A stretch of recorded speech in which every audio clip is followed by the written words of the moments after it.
হঠাৎ করে স্কুলে গরমের কারণে মানে শরীর অনেক দুর্বল ছিল, তো ছুটি নিতে মনে করছে, হঠাৎ করে পড়ে গেছি। তারপর স্যারেরা মানে হসপিটালে আনছে।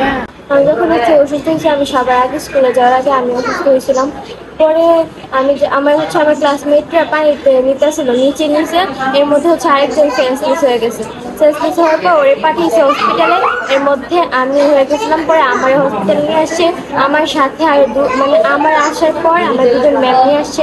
আমি আসার পর আবার আরেকজন আসছে। এরপরে দেখি যে আস্তে আস্তে সবাই আসতেছে। আর তারপর শুনেছি আস্তে আস্তে সবাই সেন্সলেস হয়ে গেছে। আনুমানিক কতজন ছাত্রী সেন্সলেস হয়েছে মনে করো? 22 জন।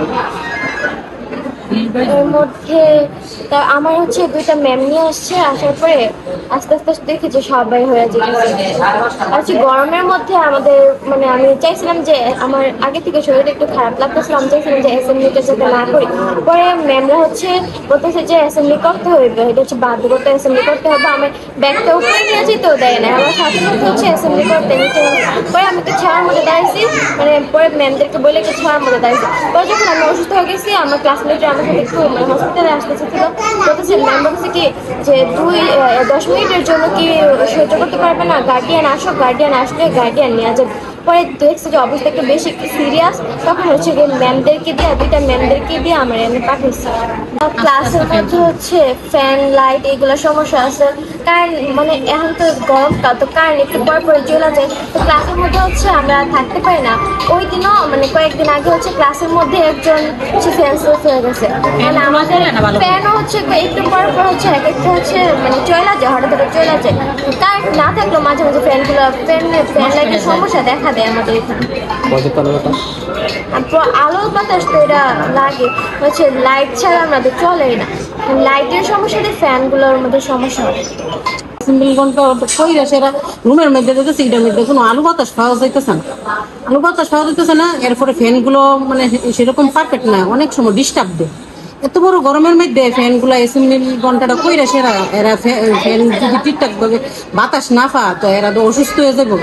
এমনি অসুস্থ হইতেছে আর ওইবো। মানে আমি বলতেছি এই রুমটা মনে হয় এরা লেগে ঠিকঠাক না। রুমটা এমন অন্ধকার, আবার রুমটা এদেরকে আলু বাতাস সামনে মানে আলু বাতাস পাওয়ার জন্য এমন রুম দেওয়াও। ও প্রতিদিনের মতো আজকে স্কুলে গেছে। স্কুলে যাওয়ার পর যখন সিঁড়িতে উঠতে গেছে, তখন ভালো লাগতেছে না, অ্যাসেম্বলি করবে না। তখন এক স্যার বলতেছে যে তুমি কোথায় যেতেছ? ও বলতেছে যে আমি ব্যাগটা রেখে আসিছেন। ব্যাগ রাখতে হবে না, ব্যাগ নিয়ে তুমি অ্যাসেম্বলি করো। তাই ব্যাগ নিয়ে অ্যাসেম্বলি করছে। করার পর শরীরটা খারাপ লাগতেছে, রুমে যায়। যাওয়ার পর কোনো রকম একটা ক্লাস করার পর দেখে যে শরীরটা খুব খারাপ হয়ে যেতেছে, বুকেটা চাপ দিয়ে রাখছে, শরীরটা কি করতেছে। তখন স্যার ম্যাডামরা বলার পর তৌফিক স্যার ফোন দিছে। ফোন দিয়ে আমাকে বলার পর তৌফিক sir, Sohel sir, Arjun sir, তারা তিনজনই না ওরা রিক্সায় তুলে দিয়ে গেছে। আমরা দৌড়ে করে গেছি। যাওয়ার পর আমরা অর্ধেক রাস্তায় এরে পাইয়া বাসায় নিয়ে গেছি। নিয়ে যাওয়ার পর ড্রেস চেঞ্জ করে আর মাথায় জল টল দিলাম। দেওয়ার পর দেখেছি যে আরো বাড়তেছে শ্বাসকষ্ট।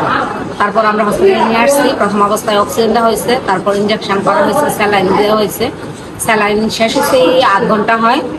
এখন পরবর্তী সময়ে তার অবস্থা দেখে তারপর আমরা বাসায় নিয়ে যাব। তবে আরেকটা কথা, যে স্কুলে তাদের যে ক্লাসরুমগুলা ফ্যানগুলা চলে না, ফ্যানগুলা খুব ধীরে চলে, বাতাস লাগে না। হঠাৎ ফ্যানগুলা বন্ধ হয়ে যায়। 2 দিন তাদের অন্য ক্লাসে নিয়ে ক্লাস করানো হয়েছে। আর আরেক কথা হইলো, তাদের জানালা দিয়ে আলো বাতাস ঢুকে না, মানে তাদের পরিবেশটা একটু উন্নত করা দরকার। আর রৌদ্র চলাকালীন, যতদিন রৌদ্র থাকে, গরম চলাকালীন অ্যাসেম্বলি না করাটাই ভালো। তার জন্য আমরা কর্তৃপক্ষের কাছে একটু মানে আবেদন করতেছি, তারা যেন এটা একটু সুদৃষ্টি চোখে দেখে আর কি। তো প্রতিদিনের নয় আজকেও স্কুলে আসে, সকালবেলা 6টায় প্রাইভেট করে স্কুলে আসে। তো প্রায় 11টা নাগাদ আমার স্কুল থেকে একজন টিচার ফোন করেন যে তাইবা তো অসুস্থ হয়ে পড়ছে, তো আপনি দ্রুত আমাদের স্কুলে আসেন। তো আমি রেডি হচ্ছি, আর মাঝে আবার 2 মিনিট পর আবার ফোন দিচ্ছি যে ড্রাইভার অবস্থা খুবই খারাপ, আমরা ওকে ইমার্জেন্সি নিয়ে যাচ্ছি, আপনি দ্রুত ইমার্জেন্সিতে আসেন। তো আমি তাৎক্ষণিক খুব দ্রুত ইমার্জেন্সিতে আসি। তো আসার পরে সার্কিও পাই এবং ওর চিকিৎসা চলতেছিল তখন। তো এখনো পর্যন্ত চলমান, স্যালাইনটা মাত্র শেষ হয়েছে এখন ওর। তো এখন আসলে আমরা বুঝতে পারছি না যে আসলে কোথেকে কি সমস্যাটা হয়েছে। এখন এমনিতে মেয়ে থেকে যতটুকু জানলাম এখন যে ওদের ক্লাসরুমটা যে নাকি অনেকটাই গরম, যাতে যেখানে ওই বাইরে আলো বাতাসের সংখ্যাটা খুব কম, আর ফ্যান যেগুলো আছে বলছে ওগুলো নাকি তেমন একটা মানে ঘূর্ণীয়মান আছে, কিন্তু ওরকম প্রোটেক্ট ওরা পাচ্ছে নাকি বাতাসে। তখন কি ওখান থেকে গরম থেকে হয়েছে নাকি খাবারের বিষয়টা? আজকে অবশ্য আমার মেয়ে সকালবেলা তেমন একটা কিছু খেয়েও আসে নাই, তো ওখান থেকে নাকি হয়েছে আসলে আমরা বুঝে উঠতে পারতেছি না। চিকিৎসা চলতেছে, তো ইনশাল্লাহ সবাই দোয়া করবেন যেন দ্রুত সুস্থ হয়ে উঠে আর কি। আর শুধু আমার মেয়ে না, আমরা যতটুকু জানতে পারছি যে প্রায় 22 জনের মতো এরকম নিয়ে অসুস্থ হয়েছে ওখানে। আর সকলেই মোটামুটি চিকিৎসা নিচ্ছে, কেউ বাসায় চলে গেছিল, বাসা থেকে আইসা আবার চিকিৎসা নিচ্ছে। তো সবারই একই অবস্থা আসলে। আমার মেয়ে কাছে ছিল পরে আমরা যে অসুস্থ হয়েছে 12টার দিকটা অসুস্থ হসপিটালে ভর্তি করছি। ভর্তি করার পর অনেক খুব ভালোই, কিন্তু স্কুলের মধ্যে পরিবেশ ভালো নয়, পরিবেশ গরম বেশি, গরমের কারণে ছাত্রছাত্রীরা অসুস্থ হয়ে যায়। সমস্যা হলো আমার মেয়ের স্কুলের মধ্যে যাওয়ার পরে স্যার ফোন দিয়েছিল আমার মেয়েকে যে সমস্যা হয়েছিল। তারপরে যে আমার মেয়েকে নিয়ে আসলাম বাসায় আইনা তাদের পাগল দেখলাম যে এই সমস্যাটা হয়েছে, তার জন্য আমি সরকারি হসপিটালে নিয়ে এসেছি। আজকে যে ঘটনাটি ঘটে ওটা বেলা প্রায় 12টা থেকে 1:30 নাগাদ। তখন প্রায় 6 থেকে 7 জন স্কুল ছাত্রী আমাদের জরুরি বিভাগে আসেন। আসার পর আমাদের যখন যে কর্তব্যরত ডাক্তার ছিলেন উনি ইনস্ট্যান্ট অ্যাটেন্ড করেন এবং যথাযথ শারীরিক যে পরীক্ষা ওটা করেন, ফিজিক্যাল এক্সামিনেশন যেটাকে আমরা বলি, তারপর প্রাথমিক চিকিৎসা দিয়ে উপরে ভর্তি দেন। তার পরবর্তীতে আমি এসে আবার উপরে যাই, যে যারা ভর্তি ছিল সবার সাথে কথা বলি।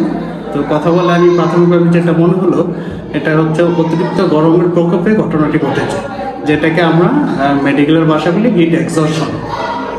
অতিরিক্ত গরমের কারণে এটা ইজিলি হয়ে থাকে। তো আমাদের এখানে প্রায় যারা ভর্তি ছিল সবাই এখন মোটামুটি সুস্থ আছেন। তো এটা হইলে যা হয়, শুরুতে হচ্ছে মাথা ব্যথা হতে পারে, বমি লাগতে পারে এবং কোনো কোনো ক্ষেত্রে সেন্সলেসও হতে পারে।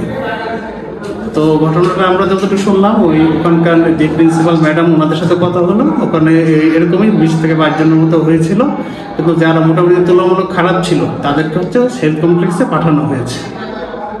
তো এখন মোটামুটি সবাই সুস্থ আছে। এটা আমরা হচ্ছে কিছু জিনিস খেয়াল রাখতে প্রিভেন্ট করতে পারি।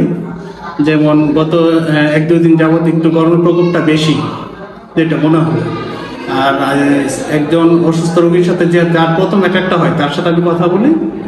তো উনি বলতেছিলেন যে তখন নাকি রুমে ইলেকট্রিসিটি ছিল না ক্লাসরুমে, এবং গরমের প্রকোপটা অতিরিক্ত ছিল এবং স্কুলে ছাত্রী আগের দিন থেকে তুলনামূলক বেশি ছিল, যার জন্য গরমটা বেশি লাগতেছিল। তো এরকম অবস্থায় তার হচ্ছে হঠাৎ মাথা ঘুরানো শুরু করে, বমি লাগে, এক পর্যায়ে সেন্সলেস হয়ে যায়। এবং তাকে দেখে আশেপাশে যারা ছিল তাদের মধ্যেও এটা অ্যাটাক করে, যার ফলশ্রুতিতে একটা মাস ক্যাজুয়ালিটির মতো হয়ে যায়। তো যেটা বলতেছিলাম, কিছু কিছু জিনিস অ্যাভয়েড করলে আমরা এটা অ্যাভয়েড করতে পারি। যেমন অতিরিক্ত গরমের সময় যারা অভিভাবক যাচ্ছেন বাচ্চাদেরকে প্রচুর পরিমাণে তরল খাবার দিবেন এবং স্কুলে যাওয়ার সময় অবশ্যই সাথে করে পানি দিয়ে দিবেন। এবং ইনস্টিটিউট যেগুলো শিক্ষা প্রতিষ্ঠান আছে এগুলোতে আমি টিচার যারা আছে তারা খেয়াল রাখবেন যেন সার্বক্ষণিক একটা ইলেকট্রিসিটি বা কারেন্টের ব্যবস্থা করা যায়, অ্যাটলিস্ট একটা ফ্যান যেন থাকে।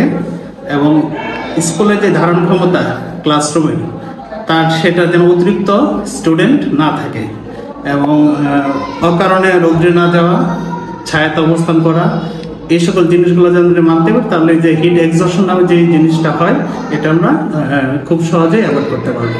আমি ঘটনাটি জানতে পারার পরে আমাদের ইউএসএফপিও মহোদয় ওনার সাথে কথা বলেছি এবং আমাদের যে সংশ্লিষ্ট শিক্ষা প্রতিষ্ঠান প্রধানের সাথে আমার কথা হয়েছে। এই 2টি সূত্রে যেটা জানতে পেরেছি যে 4 জন ছাত্রীকে হাসপাতালে ভর্তি করা হয়েছে। তারা আসলে না খেয়ে শিক্ষা প্রতিষ্ঠানে এসেছিল এবং আজকে একটু লোডশেডিং এর জন্য গরমও বেশি ছিল, এই জন্য তাদেরকে আসলে কিছুক্ষণের জন্য সেন্সলেস হয়ে যায় এবং হাসপাতালে পাঠানো হয়। তারা এখন ভালো আছে।